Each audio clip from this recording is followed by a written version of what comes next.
Hi, in this week's video update, I would like to discuss omnibus bills and vehicle bills. I've been in St. Paul for 13 weeks this session, and our committees meet every week to discuss and debate bills. But you know what we don't do in committee? We don't vote on bills. 95% of bills are just laid over for possible inclusion in the committee's omnibus bill. Well, what does an omnibus bill mean? It means no one gets to vote on whether this bill is good or bad. We just allow a committee chair, in her own discretion, to decide if the bill will be added to this garbage pile. And if so, how much money will be allocated to that individual bill within the bill.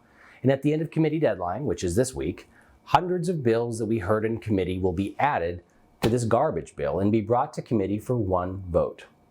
Today, the HHS Finance Omnibus Bill was made available. Here it is. It's 998 pages on legal size paper. It weighs about 7 or 10 pounds, and it spends a whopping $35 billion of taxpayer money.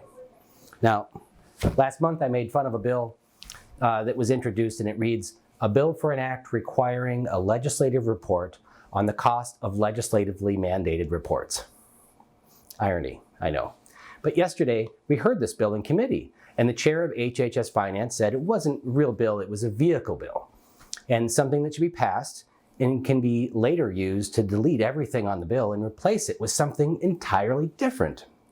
Since bills that are signed into law must pass the committees and follow all the steps in the process, they've created vehicle bills that are passed along the process so they can be amended at the last minute on the last day of session with hundreds or thousands of pages of legislation that was never scrutinized in committee.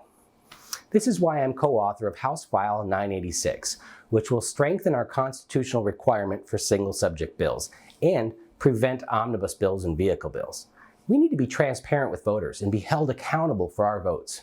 Please encourage your legislator to support reforms to our state single subject requirement so we can begin to restore people's faith in government.